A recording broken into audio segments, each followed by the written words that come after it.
In this video lecture, we will discuss about overtones, combination bands and the Fermi resonance. Now, what is this overtone is? Overtone क्या होती है? Suppose हमारे पास एक कोई molecule है और वो अपनी ग्राउंड स्टेट के अंदर है, दैट इज V0, और it can go into its excited state, that is V1, वो उसमें V1 में जा सकता है।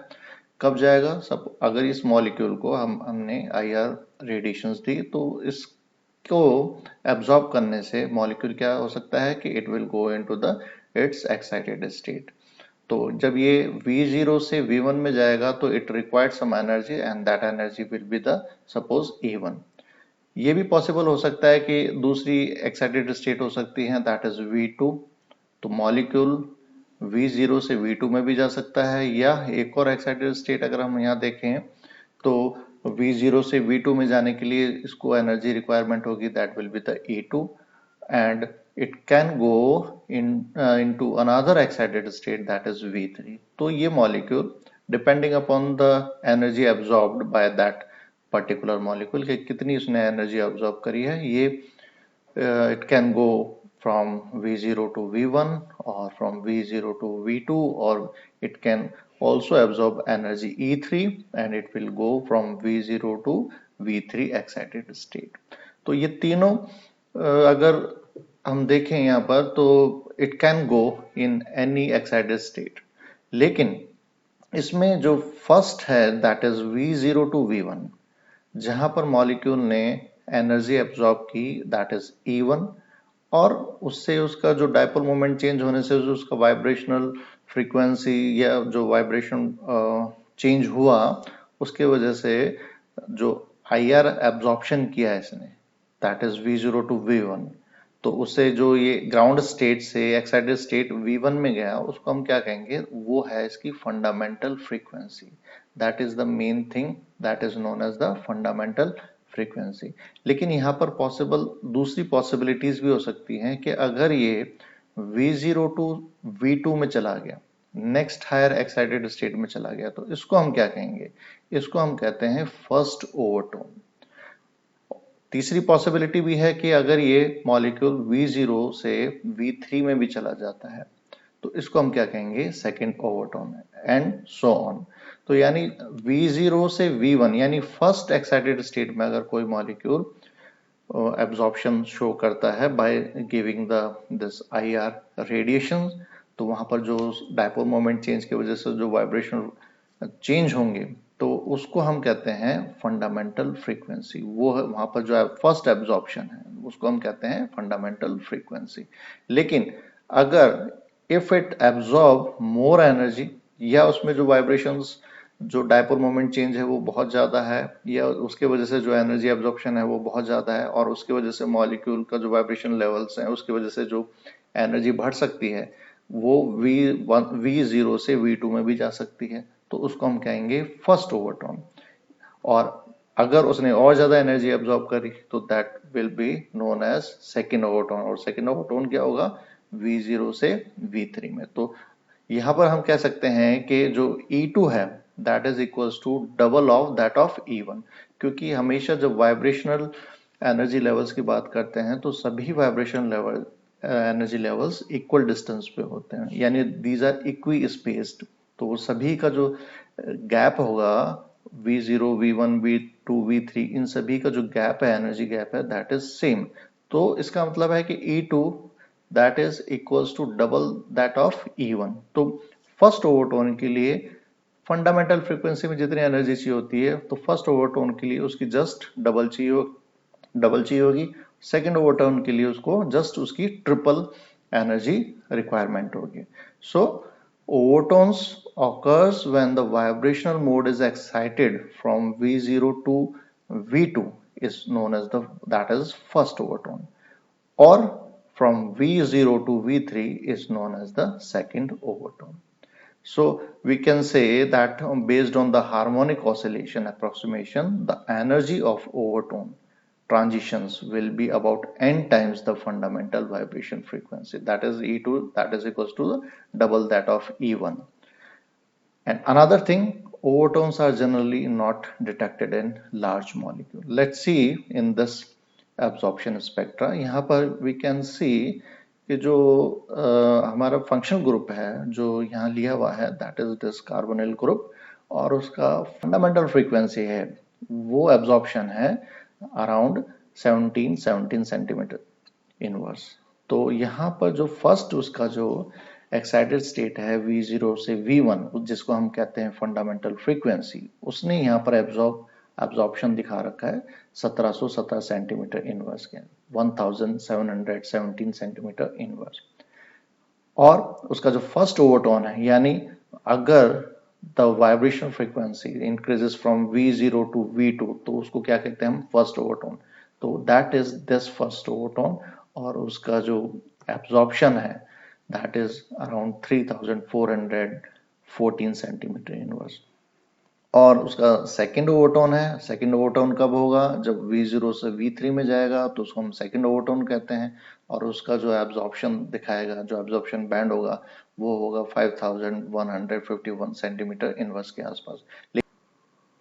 तो mostly we can observe the first overtone in the spectra, लेकिन जितने सेकंड ओवरटोन्स हो या थर्ड ओवरटोन्स या उससे जितने भी ज्यादा जो ओवरटोन्स होते हैं that can not be observe, क्योंकि जो हमारी इंफ्रारेड रीजन है जहां पर आईआर का मेन फंक्शनल ग्रुप रीजन और फिंगरप्रिंट रीजन आता है वो आता है 4000 से 667 सेंटीमीटर इनवर्स, यानी 4000 टू 6677 सेंटीमीटर इनवर्स के बीच में। तो जितने भी हायर ओवरटोन्स होंगे that can not be observed in the spectra.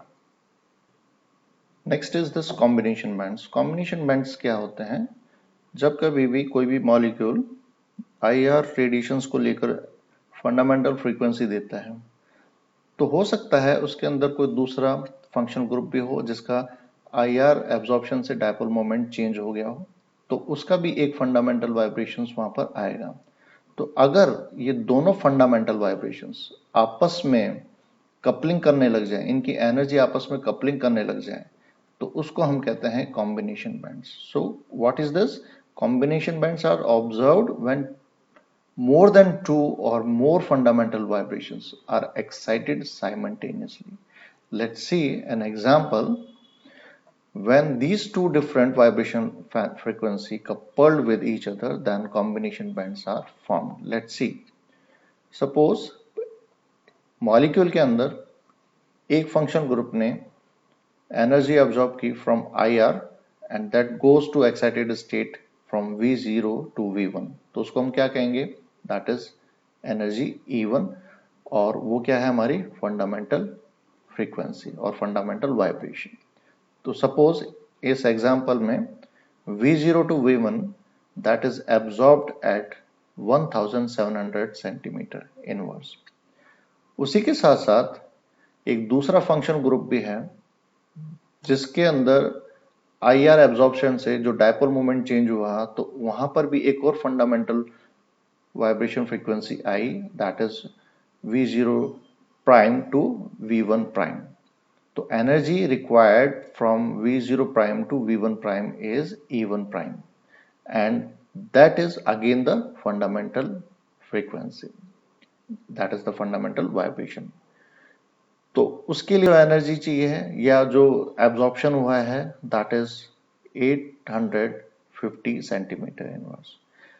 अब first fundamental vibration that required E1 energy, second fundamental vibration that is E1 prime energy. So when these both energies E1 and E1 prime if they are combined for a that is E2, तो E2 is the sum of E1, ये क्या है एक fundamental vibration function group का, and E1 prime क्या है that is the another fundamental vibration frequency of another functional group. तो इन दोनों का sum that will be known as the combination band. So क्या हो जाएगा, the E1 is 1700 and E1 prime क्या है that is 850। So the total sum that is equals to 2500 centimetre. तो एक नया बैंड एब्जॉर्प्शन बैंड वहां पर दिखाई देगा, उसको हम कहते हैं कॉम्बिनेशन बैंड। तो एक नया बैंड और आ गया, वो करीब आएगा 2500 के आसपास। वो किसकी वजह से आया है? इन दोनों फंडामेंटल वाइब्रेशन के सम की वजह से, दोनों वाइब्रेशन के कपलिंग की वजह से। तो ये आपस में जब दोनों फंडामेंटल वाइब्रेशन फ्रीक्वेंसीज कपल कर लेती हैं एक दूसरे के साथ, तो that sum is known as the combination band. एंड उसकी वजह से एक और एब्जॉर्प्शन बैंड हमें शो होता है, वो इसके हायर रेंज में आएगा, that is known as the combination band. Next is Fermi resonance. Now, what is this Fermi resonance? Fermi resonance is the resonance between the fundamental frequency of absorption of one function group with overtone or combination band of another functional group within the molecule. Let's see, suppose हमारे पास एक molecule है, उसमें अलग अलग functional group हो सकते हैं। तो first, after giving the IR radiation, the first vibration frequency or fundamental frequency that can be from V0 to V1 and that required the energy E1, तो उसको हम क्या कहते हैं? That is definitely a fundamental vibration। साथ ही साथ उसी molecule में जो दूसरा फंक्शन ग्रुप है, उसने भी IR रेडिएशंस को एब्जॉर्ब की और उसकी वजह से क्या हुआ? उसका भी डायपोल मोमेंट चेंज हुआ, तो उसमें भी क्या हुआ? एक्साइटेशन हुआ। तो वहां पर भी एक ग्राउंड स्टेट से it can go into another excited state. Let's see, that is V0 prime to V1 prime और V2 प्राइम। तो अगर V0 प्राइम से V1 प्राइम में जाता है तो that is required energy E1 prime और वो क्या हो गई? उसकी फंडामेंटल वाइब्रेशंस। लेकिन अगर V0 प्राइम से V2 प्राइम में जाता है तो that required energy E2 prime and that is the first overtone of that different function group with in the same molecule. तो ये क्या है? इसका फर्स्ट ओवरटोन। तो अब क्या है? अगर एक फंक्शन ग्रुप का फंडामेंटल वाइब्रेशन और दूसरे का first overtone, if their energy is almost same, they are coupled with each other, तो वहां पर इन दोनों की जो कपलिंग हो जाएगी तो उसको हम कहते हैं फर्मी रेजोनेंस। तो इसमें क्या होता है कि मॉलिक्यूल ट्रांसफर करता है अपनी energy from fundamental vibration level to या तो ओवरटोन्स में या कोई अगर कॉम्बिनेशन बैंड है तो उसके अंदर, and then come back. Means they will transfer its energy from fundamental vibrations level to overtone or the combination tone level and come back। तो इससे क्या होता है? यहां से हर energy level that has partially fundamental and partially overtone character आ जाता है उसमें। तो अब जो बैंड्स आएंगे उसमें पार्शली फंडामेंटल करेक्टर आएगा और पार्शली ओवरटोन या कॉम्बिनेशन टोन करेक्टर आ जाता है। तो इसकी वजह से क्या होता है? जो बैंड आता है वो बाइफरकेट हो जाता है और वो हमारे को डबल दिखाई देने लग जाता है। तो उसको हम कहते हैं Fermi doublet, that is known as Fermi doublet. तो thus Fermi resonance give rise to a pair of transition of almost equal intensity, and so the resulting absorption band usually appear as a doublet। तो क्या होगा यहाँ पर? As E1 is almost equal to E2 prime, so coupling is there between the fundamental vibration and the first overtone of another vibration। तो इसके वजह से क्या होगा? We get this Fermi doublet। So Fermi resonance result in the splitting of two vibration bands that have the nearly the same energy and symmetry, and that is known as the Fermi doublet। तो इसके वजह से जो band आता है, क्योंकि overtones और combination के जो बैंड होते हैं वो वीक बैंड होते हैं, लेकिन due to this Fermi resonance इसकी वजह से क्या होता है कि वहां पर we get the strong bands. जबकि आना क्या चाहिए था कि जो फंडामेंटल वाइब्रेशन है उसका तो स्ट्रॉन्ग बैंड आना चाहिए था, बाकी ओवरटोन्स और कॉम्बिनेशन के क्या आते हैं? Weak bands. लेकिन due to this Fermi resonance the two strong bands are observed in the spectra instead of expecting the strong and weak band। So this is known as Fermi resonance।